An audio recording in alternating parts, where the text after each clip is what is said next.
What's going on, ladies and gentlemen? This is Ethan Bice. This is 4 Hours to Lincoln, where I talk everything Huskers from football all the way to track and field. Uh, if it's a Husker sport, I talk about it. So here it is, guys. It is Wednesday. It is January 3rd. Brand new year. And men's basketball tips off against Indiana tonight. In what's supposed to be a pretty good game, in my opinion. And that I don't know about you guys, but I'm very excited about it. Before I get down to it, I do want to remind you guys, please subscribe, like this show, and all the good things. It'll help me out. It'll help you out to let you know when my next show is. So, today's show, I do want to talk about the game tonight. I want to preview the women's basketball game tomorrow. And then on Friday, we got gymnastics. So we're well into the winter season, and I couldn't be more excited, especially this men's basketball team, who I really think could win an NCAA tournament game this year. But we got to get past Indiana tonight, so let's talk about it real quick. We're coming off a 91-62 win over South Carolina State. C.J. Wilcher's 18 points led 4 Huskers in double figures as we raced out to a 23-3 lead in the first 10 minutes, en route to cruising to a 29-point win. Bryce Williams in that game had 16 points and 7 rebounds as no starter played more than 20 minutes. The Huskers led 50-11 at the break and led by as much as 49 in the second half. So, pretty decent performance last time out, which was on December 29th. The final score didn't really indicate what we really did to South Carolina. So we demolished them. And putting in, guys that normally don't play, that's a good thing. And I'm glad that we had the chance to do that. So, anyway, our 11-2 mark matches our best start since 91 and 92. So, over 30 years, we haven't started this great in basketball. So, I'm totally excited for that. Let's see. A win tonight would match our best start since the 90-91 season. So take that to note. Take that to heart. But it would also snap a 7-game losing streak to the Hoosiers dating back to 2019. So I didn't realize it's been that long, because I remember last time we did beat Indiana. So it's crazy how time flies like that. So here's Indiana.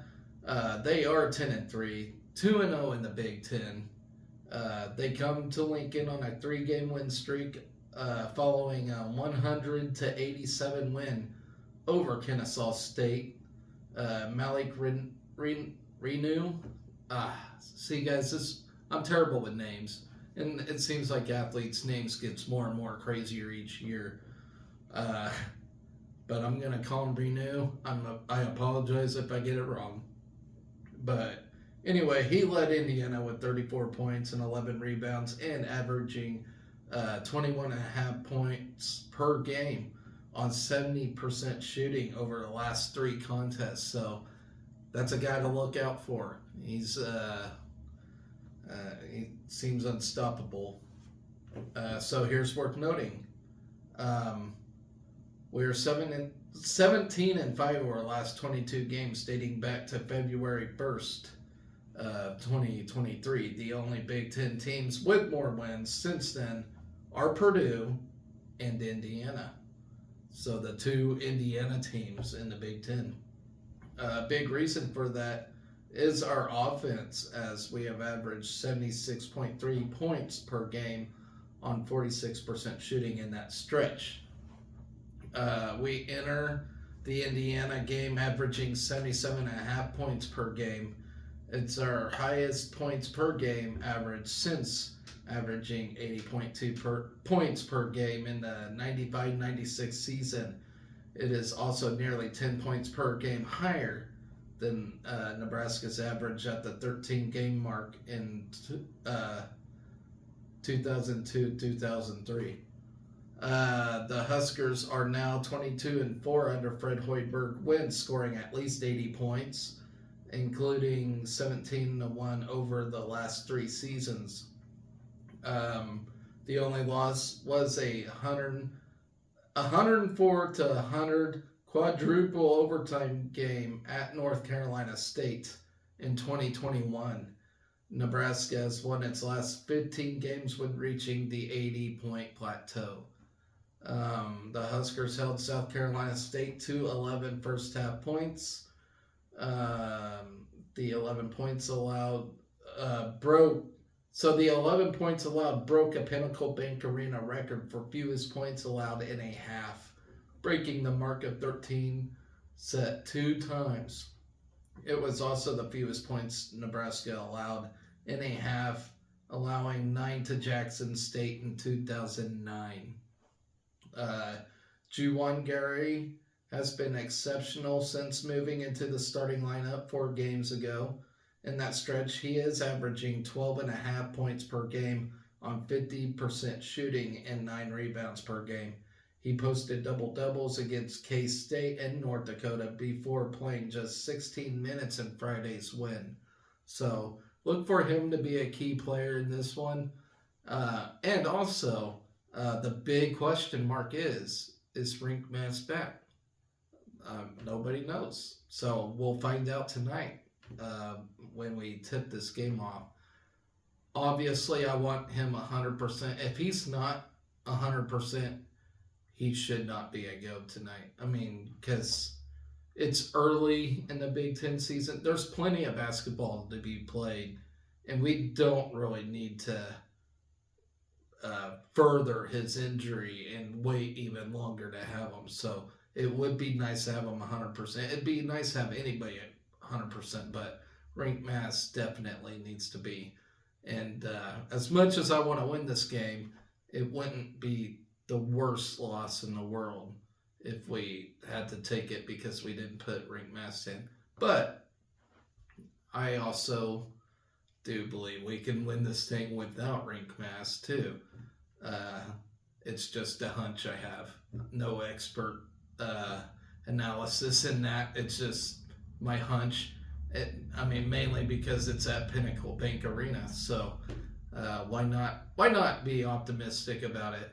Of course, when I am optimistic, that's when we have a dumpster fire. So hopefully I ain't jinxing myself in this game. But it would be nice to have Rink Mass back altogether. But I'm excited for it. I hope you guys are. Get loud out there tonight, Husker fans, please. Anyways, so I'm going to move on. We'll tip off at 8 o'clock tonight. So, tomorrow night, 8 o'clock, Husker ladies are going to go on the road against Wisconsin, who I think is another Big Ten power. I'm not so sure where Wisconsin is, honestly, but I'll look through here and we'll see. So we're NCAA NET number 27 right now. So in the net rankings, we're number 27 at the moment. So obviously after that huge win against Maryland the last time out, I don't know, I got my days mixed together, but the last time we played, which was against Maryland, we moved to 2-0 in the Big Ten. And you know, Maryland's no slouch. They're always like a powerhouse in women's basketball. So that was a huge win for us. Still can't believe we're only ranked number 27th in the NET. I get having 3 losses right now kind of stings, but I mean, that was a huge win. But whatever. I guess I'm no expert, right? Anyway, so 2-0 to start the season. Oh, and I didn't realize this, but Maryland was an Elite Eight qualifier last year, so that makes it even sweeter. Um, hate when stuff pops up on my screen. Okay, anyway, so we got contributions from our big three: Alexis Markowski, Josh Shelley, and Natalie Potts against Maryland in that win. It seemed like they gelled together real well. They played together real well. Seems like we're finally figuring things out at the right time. So, of course, I don't want to jinx it because I always seem to, but yeah, I mean, and what about Natalie Potts? I mean, her rebounding was elite, and I can't. Uh, without her rebounding, I don't think we would have won that game because she. Oh my gosh, I mean, not so much like on the boards, but rebounding and stuff. Oh my gosh, she's on fire. So Alexis Markowski posted her Big Ten leading um, eighth double double of the year with 20 points and 10 rebounds against Maryland. The two-time Lisa Leslie Award candidate has scored in double figures in 13 straight games, including four 20-point performances. The preseason first team All Big Ten pick leads the league in rebounding and ranks fifth in scoring. Through two Big Ten games, she is averaging 16.5 points and the conference best 13.5 rebounds. Um, then you have Jazz Shelley, who added 13 points and nearly four rebounds and team bests of five assists and 1.5 steals after putting up 13 points and 11 assists over win over Maryland. Um, then you have Natalie Potts, freshman of the week, three-time Big Ten freshman of the week, leading all conference freshmen in scoring and rebounding after erupting for 17 points and a career high 13 rebounds against Maryland. So I guess I didn't see that 17 points, but yeah, she did score 17 points apparently. So that's awesome. Um, Sometimes it's kind of hard to see who's who during the game. The two-time Missouri Max Preps High School Player of the Year out of Incarnate Word Academy put up 13 points, 12 rebounds, 2 steals, and a block in the second half alone against the Terps in Big Ten play. She is averaging 13.5 points and 9 boards. So let's talk about Wisconsin. Marisa Mosley brings her third Wisconsin team into Thursday night's game with Nebraska. The Badgers carry a 7-5 overall record, but have stumbled to an 0-2 Big Ten start, including an 89-50 loss at Purdue. Ouch. And 87-65 home loss to Iowa. Understandable there. Wisconsin is led by talented sophomore Sarah Williams. The 6'4 post has averaged 16 points and ranks second in the Big Ten with 9 rebounds, while adding a league best of 3 blocks. She had missed Wisconsin's last 2 contests with illness. She is hopeful to return to the lineup against Nebraska. So it's always when somebody's like gone for a long time, a team is sucking, and then when do they return? When they play us. It don't matter what sport. It's men's basketball, football, women's basketball, soccer. It always happens to us. And it's so frustrating. Why can't we be the team when somebody's out? I don't know. But whatever, you know. I don't know. It might be just be me that thinks that, but what do y'all think? Does that happen to our Huskers every time? Anyway, without Williams at Purdue, the Badgers scored a season low 50 points. The young Badger nucleus also features 5'4" sophomore guard Ronnie Porter, who is averaging 10 points, 7 rebounds, and team best 4 assists and 3 steals. Porter leads UW in shot attempts, but is shooting just 35.7% from the field, including 26% from 3 point range. So that's very low. A third sophomore, Sonia Copeland, she's a guard, has added 9 points while ranking second among the Badgers with 2.5 assists and 2 steals.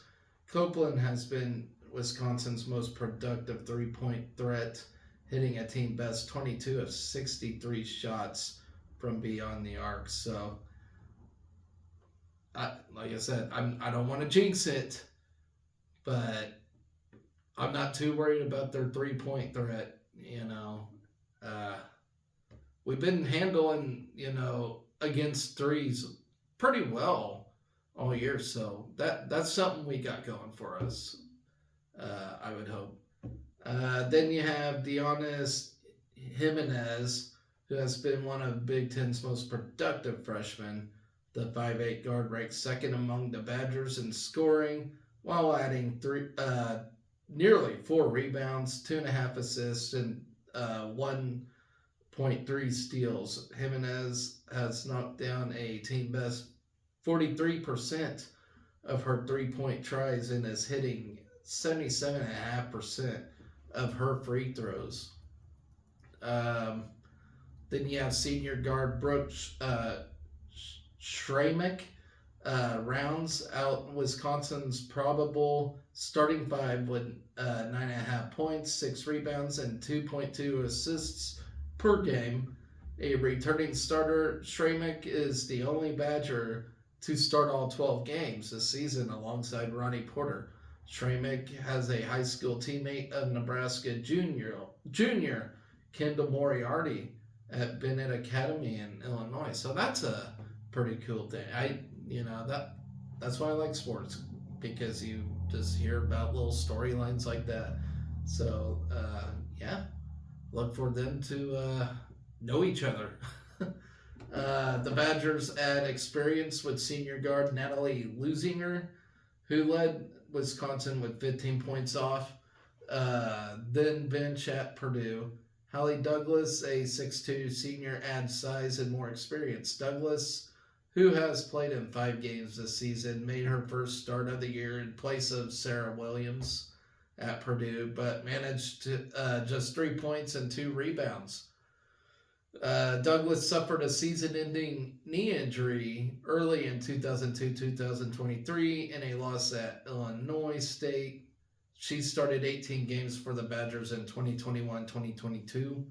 Then you have freshman Tessa Grady, Lena Patabondia, and Anna Gillen round out the list of regular contributors for Wisconsin. The 6'2 Grady was Wisconsin's second leading scorer with 8 points in just 11 minutes at Purdue, while Patabondia added 4 points against the Boilermakers. As a team, Wisconsin is averaging a Big Ten low 66.5 points per game, while holding opponents to 65.6. The Badgers carry a minus 2.6 team rebound margin, which is tied for last in the Big Ten with Northwestern. Wisconsin also carries a minus 0.3 turnover margin, which ranks 12th in the conference. UW has hit a league low 41.9% of its field goal attempts, including 32.5% of its 3 point tries, while averaging 6.5 threes per game. Wisconsin has hit 70% of its free throws while averaging 12.5 makes per game. So, not a very standout-ish team. Of course, basketball can turn on a dime. A team can struggle and then they can flip this switch and have all this momentum. So it's a weird game. So who knows what can happen. I fully expect Nebraska to get a W in this thing. Hopefully we're not playing at our worst.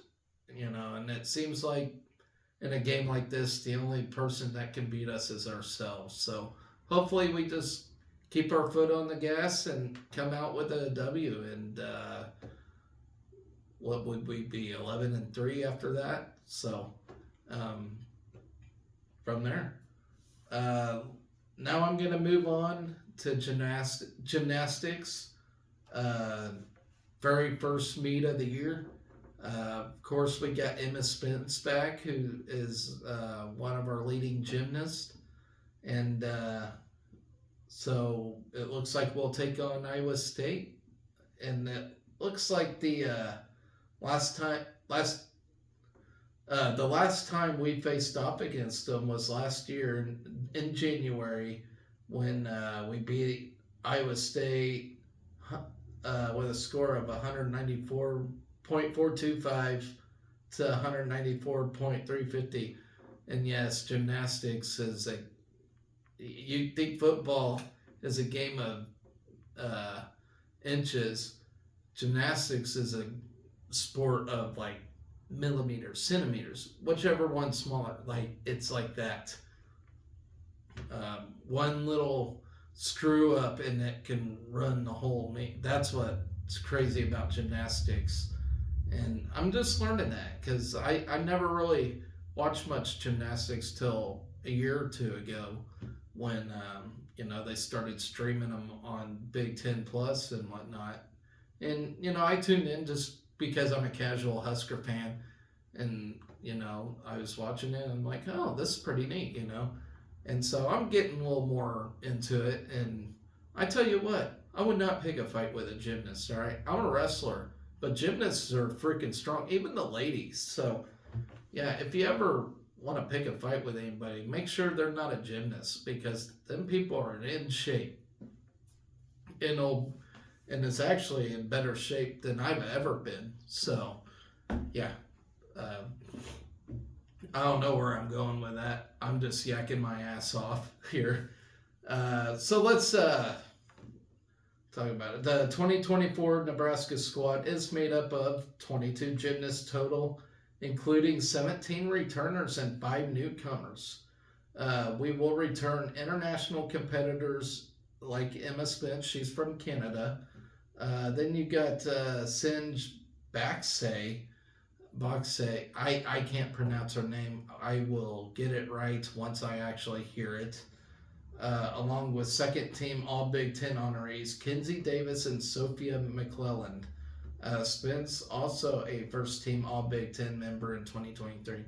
And this is to note, Emma Spence is one of our seasoned veterans. She's probably the best gymnast on the team and a leader, and so on and so forth. The returners also include Clara Colombo, Martina Coming, Genesis Gibson, Azia Hall, Katie Kuhneman, Hallie Rourke, Emma Simpton, Savannah Warren, Caitlin Barth, Emily Frost, Allie Gard, Lauren Homtillo, and Annie Worley. I'm still trying to remember these names from last year, so I apologize if I got any of them wrong. Utah transferred Lucy Stanhope and freshman Olivia Burns. Whitney Jenks, Jenna Sartoretto, and Isabel Seacon will compete in their first meet for the Huskers. And like I said, I'll get their names right eventually. So the last time out, we finished the 2023 season in the second round of the NCAA Regionals, scoring at 195.525. We also finished in sixth at the 2023 Big Ten Championships with a total score of 196.275. So not an ideal season for Husker gymnastics. Hopefully we get a little better this year. Here's a little story about Iowa State. They returned 13 gymnasts from last year's team, along with 6 freshmen. The Cyclones finished with an 8-10 record in 2023 and an 0-3 mark in conference competition. They are led by 6 seniors. You have their head coach, Ashley Miles Grigg, in her first season at the helm. Um, so that is that. Speaking of gymnastics, they will be doing like some ESPN special. It'll be like the first time ESPN has this thing. So I'm not sure what day it is. I'll have to look it up sometime. But yeah, I think that's pretty cool. They're featuring these athletes because it is pretty fun to watch once you get the hang of it and understand how scoring works and whatnot. It is pretty fun, and I have a good time watching. All the tumbling around and whatnot. Uh, I'm no expert by any means. I'm still pretty new watching gymnastics, but